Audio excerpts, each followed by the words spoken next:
I am a real American. Fight for the rights of every man. I am a real American. Fight for what's right. Fight for your life.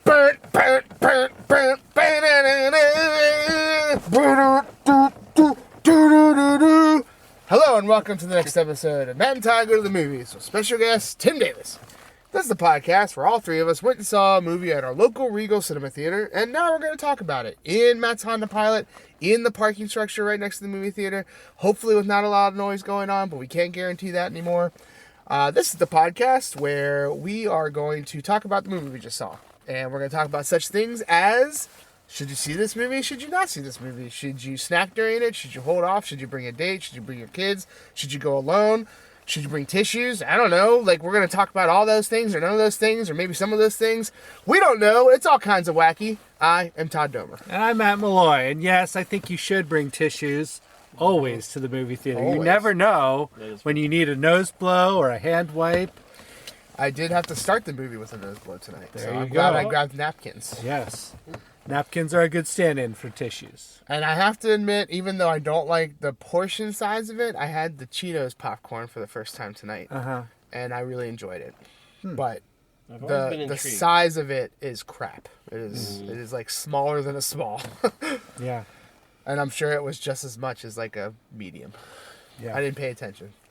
That's how they get you, Todd. I would have made myself cry probably if I saw how much I was spending on it. That's how they get you. Yeah. They win you over with the Cheetos brand name. I mean, it was still delicious. Take advantage. I could have done more. You hear that, Regal? You hear that? Yeah, take that. Well, anyway, we saw a movie, and the movie we saw is called The Iron Claw. It's a wrestling movie about a wrestling family, professional wrestling, if you will, and there's a few people of note in it. Tim, take it away. Who we got? Well, our lead is Zac Efron of Disney fame, mostly High School Musical, but he's done some other movies since then. I'd say he's in Baywatch. He was in the Baywatch remake and Neighbors 2. Yeah, he's been around and he's got a show on Netflix. Really bulked up for this to be to look like the '80s wrestlers and how they did. On the rise, Jeremy Allen White plays Kerry Von Erich, who's probably the most world famous of the Von Erich family. He was one who was in the World Wrestling Federation for a little while. Also in this is Maura Tierney as their mother. She's a very, well, I would say, what's the word? She's been in a lot of roles over the years. Yeah. TV, movies. Famous for her 20 years on ER, however long that show went on. I think she was the love interest in Liar Liar. She That's was true. in Primal Fear, I think, back in the day. I don't She was in a lot of movies over the years. And then we have Lily James as the wife of Kevin Von Erich in this, and she's been, of course, in Cinderella. She's been on Pride and Prejudice and Zombies, and lots of British Baby production. Driver. I think she was in Baby Driver. Baby Driver. I think she was on Downton Abbey too. Maybe also Baby Driver. I don't know. Yes, and Baby Driver. Those I'd say would be the household names. Yes. All right. Well, so what's this movie about? It's about wrestling. It's about a family. It's about a family of wrestlers. So we start this movie in the late 70s and move into the 80s during the movie, where the patriarch of this family was a professional wrestler, Fritz Von Erich. So he retires and he has kids, and he's got I don't know how many kids he really has. In this movie there's what, five 6 in real life. Yeah. So we kind of watch the boys grow up through the years, and they all become wrestlers in some way, and you kind of, the story is really about the dad and his relationship with the brothers, his sons, and how he's kind of driving them to perform and driving them to be their best and driving them maybe over the edge in some ways. And we watch the brothers, the sons, really being pressed to be wrestlers, to perform as wrestlers. And then you start to see tragedy unfold in this family. And you end up with a lot of tragedies, a lot of funerals, and you kind of see the unraveling of the kind of pressure tactics that the father has used on his sons. And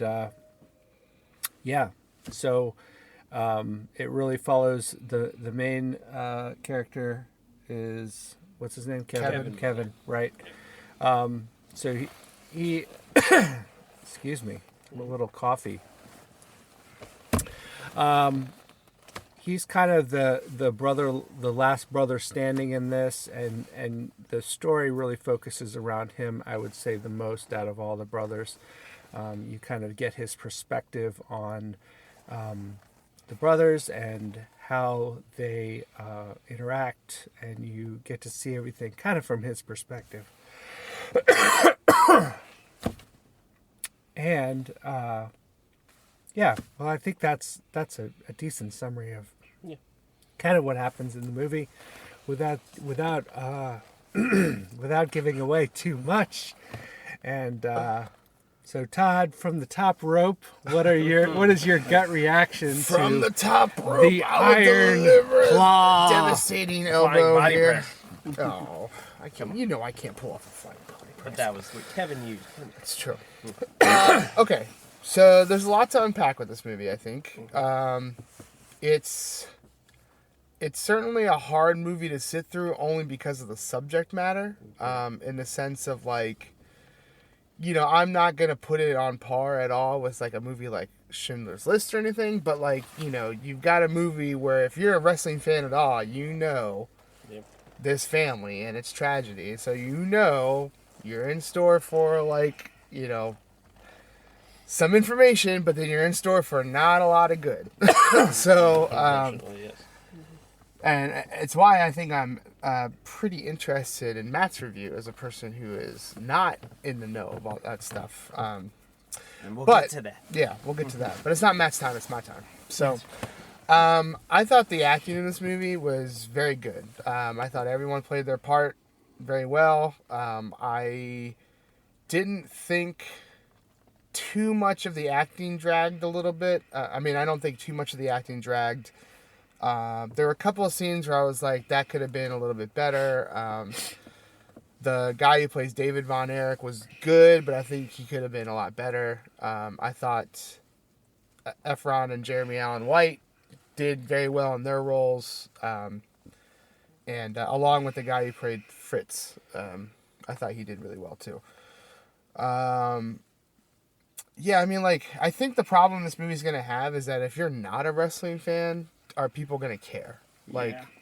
So it's like this movie's going for such a niche market to me.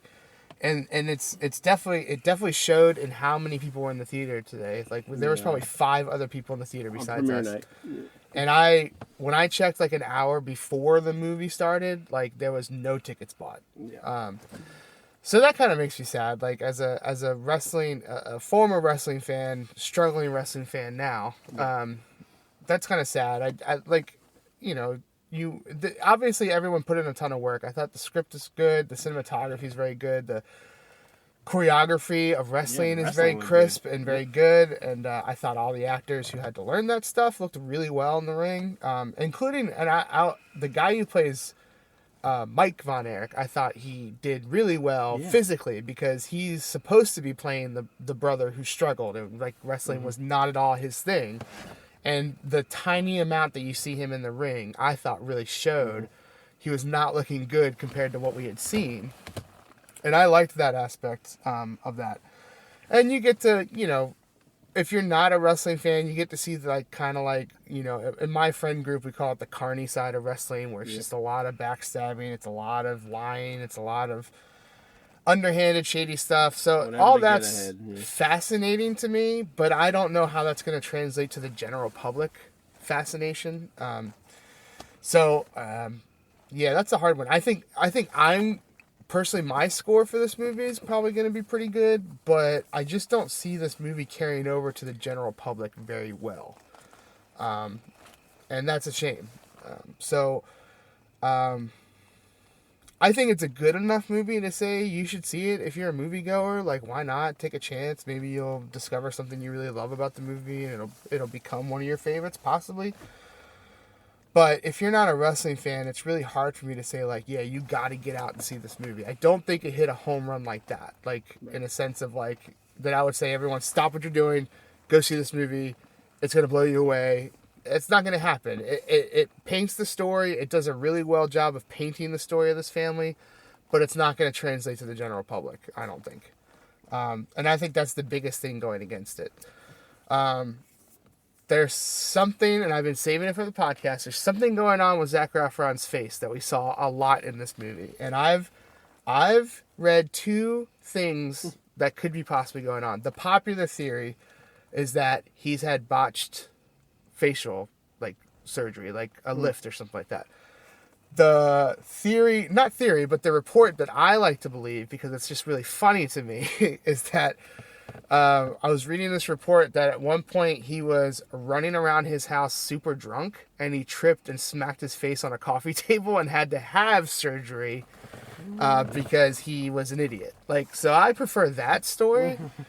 But there are times where, like, his face is looking real rough. Like, and there was an eye thing going on, and it was distracting in some of it. It's like the scene where he met his future wife for the first time. I couldn't stop staring at his eye. Like, I was like, that eye looks like it's about to fall off your face. And at first I thought, because I didn't hear about those reports, so my first thought was, oh, they're just using it to show kind of the wear and tear of wrestling and how you can be a bit beat up even in the choreography. But I was like, oh no, there's something else going on, because it was other scenes unrelated. So So that was super distracting. And there were times where it looked fine and there was nothing going on. And there were times where I swear the eye was drooping down and I thought it was just going to fall off. So that's, hard to say it's like a mark against the movie, but I'll say it's very much distracting in some areas. So obviously if you're a wrestling fan, you're probably going to see this movie anyway. But that's that's definitely the population that this movie's catered to. If you're a movie fan in general, I'd say go see it. Like, I think there are good things about this movie. There's some really good acting. There's some good storytelling. But if you don't care about wrestling and you're not an avid moviegoer, this isn't something I'd say absolutely go see it in theaters. You could probably wait for streaming, which is sad for me to say because I want to see this movie succeed, but when you do such a niche movie like this, it's just, I think you're already working up an uphill battle. So that's where I'm going to leave it before I start rambling. So Matt, Tim? Man, I'm all kinds of messed up tonight. Tim, what did you think about this movie as a fellow wrestling fan? Yes, and I even have a deeper connection with this story because the first wrestler I ever gravitated to when I was a kid was Kerry Von Erich, who played by Jeremy Allen White in this. And I didn't know any of the backstory. Of course, I'm age 10. I'm just like, oh, this guy's really cool. And he came to WWF at the time, and he a little did I know he was in kind of the twilight of his career at that point. But he caught my attention. He was my favorite for a while. And then after a while of being a big star, he soon wasn't, and kind of was downplayed and disappeared. And then I remember reading about what happened to him, and that was kind of the eye-opener I needed to kind of delve into what's up with this family. And so as a wrestling fan, I knew the whole story here, and I do think it's a story that needs to be told, and I think there's some drama in it, and it's kind of gripping, and you're like, how can all these terrible things happen to these people? Some of it are just terrible tragedies, other of it are caused by, it's like domino effects where other things happen because of other factors, and it's just like, you know. And as a wrestling fan, we've all heard it, we've all know about it, and it's a sad thing. So I can see why the movie appeals to being made. And like you said, all the actors I thought really did a good job. They did a good job evoking the era of wrestling it was in, like the little touches of the details of the television and how the graphics looked and how they shot the wrestling. And who was a wrestling fan, there's a lot of fun things to see. Like, there's a couple guys who portray like Ric Flair or Harley Race, and it's just like, oh, these actors tried pretty hard, and some were better than others, but like it felt like that era of wrestling, and so I give them high marks for trying to recreate that era of wrestling before it became glitzy and glamorous like it is. There's a pretty good Bruiser Brody in this movie, and spoiler alert, his life doesn't end very well either. No, he's another one. Wrestling, unfortunately, is full of a lot of these sad stories. The guy who plays Harley Race, I thought it was Harley Race himself. That guy was really good at it. But yeah, so like, the story itself is something wrestling fans know, or at least have heard of, and still seeing it on the big screen, I still learned a couple things, and it was just like, it's just, man, you could see how it would just weigh on somebody, especially Kevin being the lone survivor, and how he just dealt with a lot. But yeah, the movie itself, I agree with Todd. It's very good. It's very well made. It's got good acting, good action, good drama, But it's very sad. You don't really come away. I don't know if you come away feeling good about it in that kind of way. Like, it's a good movie, but you're like, man, that's just sad.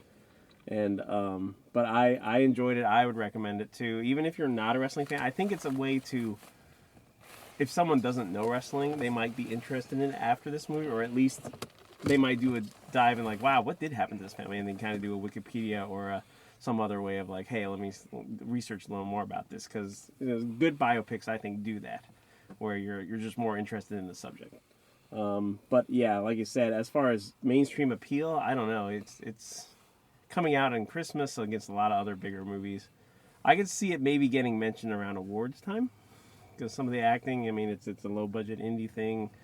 A24 kind of invests in projects like this, but I don't know. We'll see. I think this is one of those things, when it hits streaming, it'll blow up in streaming. Yeah. I just don't think it's going to have a good It is not a theater movie. It doesn't have to be a theater movie. Yeah. I mean, yes, the sound and like I said, the wrestling is the most movie-like parts of this, where it's like the sound is good and all that, but nothing about it screams go see it in the theater. Although, like you said, you want to support something like this.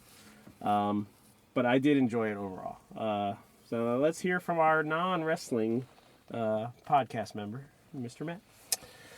Well, so yeah, I didn't have any of the backstory coming in. I watched a little bit of wrestling in my time, but not this early, and not much recently. Sure. So I don't know. I think what attracts me to movies is most frequently something different, something out of the ordinary, or you've got a story to tell. Yeah.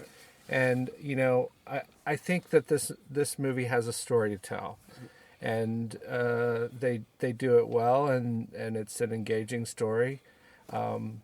It's interesting. I watched a movie just last night called The Maestro. It's about Leonard Bernstein. I didn't know anything about him except for like he was a famous conductor, and that movie had a story to tell, and like, I'm not into classical music really, or conducting or anything like that, but it was engaging. And I think this movie, in the same way, kind of pulls you into a world that you, even if you're not a wrestling fan, if you have had some exposure to it, or you grew up in the 80s, even, you get sucked back into that time period. They did a good job of kind of capturing some of the vibes of the 80s without too many little quibbles about, well, that wasn't really, or that shouldn't be there. Right. Yeah. So Tim, you said it's a sad movie, and I would say there's sadness in it, but I come away from the movie more angry than sad. Okay, that's fair. Sure. That's fair too. Yeah. There's definitely anger to be had. The dad character, Fritz von Erich, is just a bad dad. Put it that way. And as I was saying to Todd on the way out of the theater, I thought they gave him kind of a nicer treatment than I would have expected. He was worse than what was portrayed. Yeah, well, They didn't pull too many punches. No, but I'm just saying there are more stories. The to tell with that embodiment guy. of toxic masculinity. Yeah, I was going to use those words. As we would say now, yeah. Yes. Yeah, he's an awful person. Yeah, he was. Telling your sons not to cry at the funeral Yeah. of like when one of their brothers Yes. died is like crazy to me. Yes. And also, he's the epitome of. We used to know some wrestlers in the area, and he's the epitome of what they would always call you're always working, where you're always in character mode, you're always performing, and like you can't turn it off. And he just is like always. You never know what he's really going on with him because he's all about what's the next buck I can make. I would wonder, and not that I'm friends with Kerry Von Erich, but if he's listening, sure, like we could strike up a friendship. I'd wonder what he thought the portrayal of his mom was like. Like, because to me, she was definitely not as bad as Fritz, but No. I don't think she was a very good mother either. Like, Well, you could tell he ran the house and she didn't challenge him. right. And she, like, it seemed like at times when someone might mention to the mom, hey, this is going on, it didn't seem like she cared to me. Like, it was like, that's not my business, I'm staying out of it. Yeah, or that's whatever. kind of like I don't want to step on. Yeah. I think that was accurate too. Yeah, and I think both parents had their opportunities, and they were shown in the movie. They had their opportunities to step in at certain points and really like show some backbone, and didn't. They chose to say, "You figure it out," or whatever. Yeah, so that character in particular, you know, he's clearly the villain of this movie. Yeah. Right?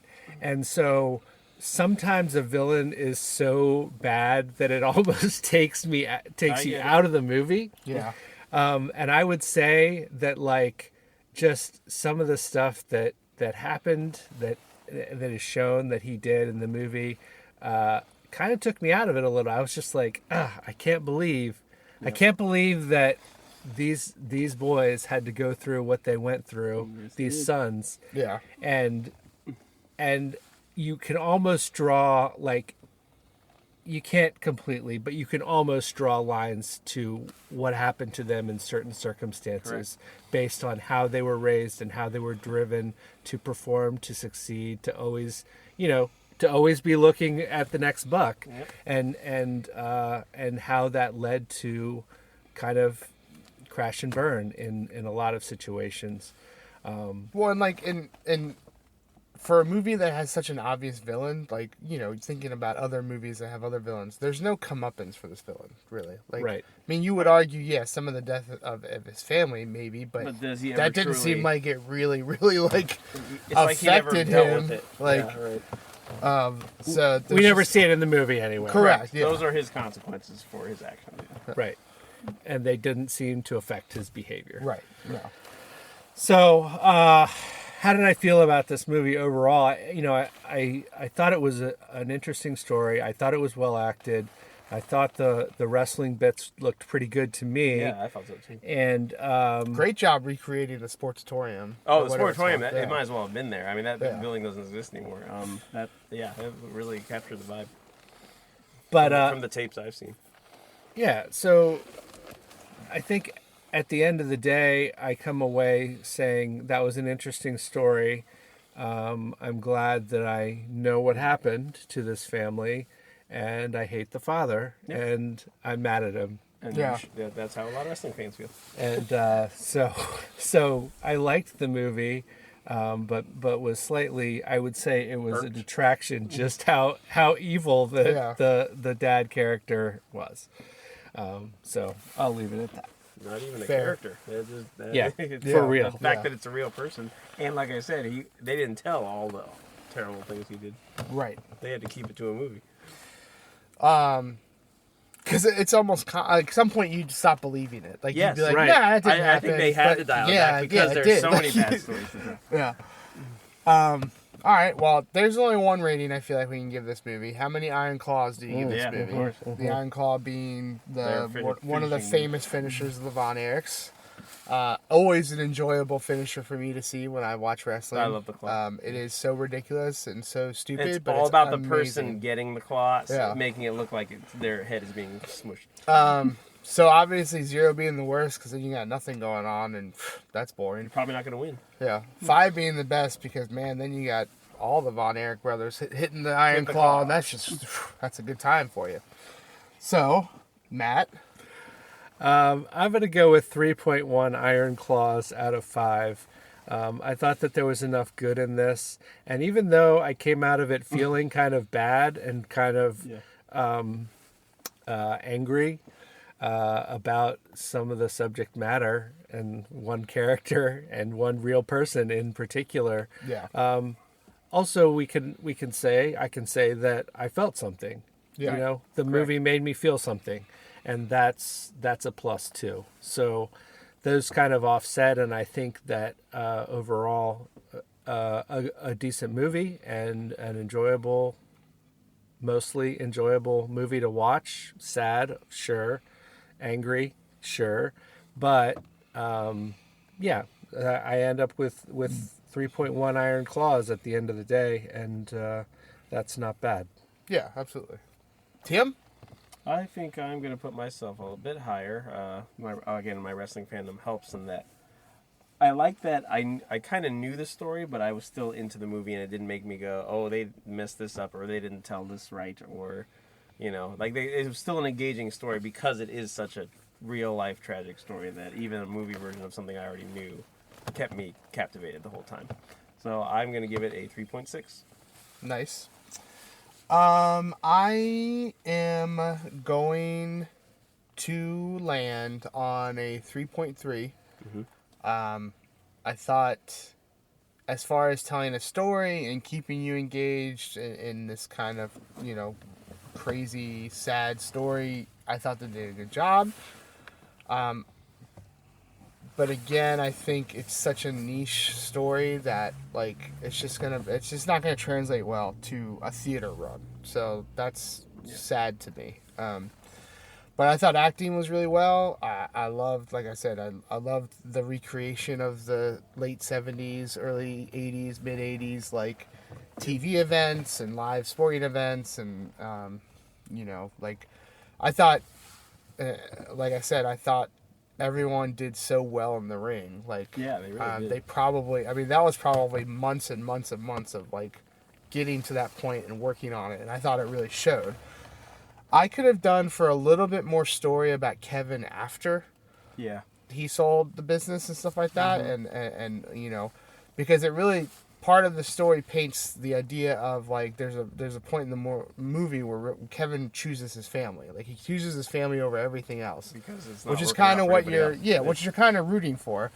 But then we never got to see too much after that. We got to see some some good moments, and you get a nice kind of wrap up, The ending is in nice. text of Yes. of what happens afterwards and stuff like that.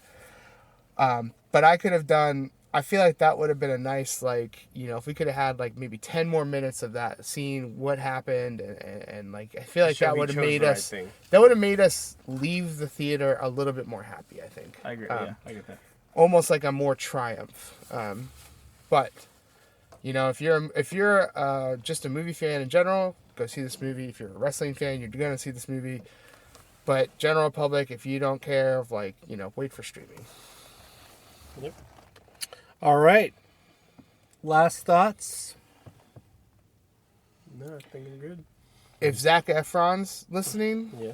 I would like to know if you got botched surgery or were you running around your house drunk and you smacked your face on a marble counter or marble coffee table, as the story told it, I believe. So Yeah. please let us know. And also, you're welcome to come on the podcast anytime you want. Yes. Please. I'll give you $5 if you come on the Oh. podcast. Whoa. Money's involved. High Money shakes roller. your hands. High roller. All right. Well, But I'm not paying for snacks if you see a movie for us. fair. Yeah. Fair.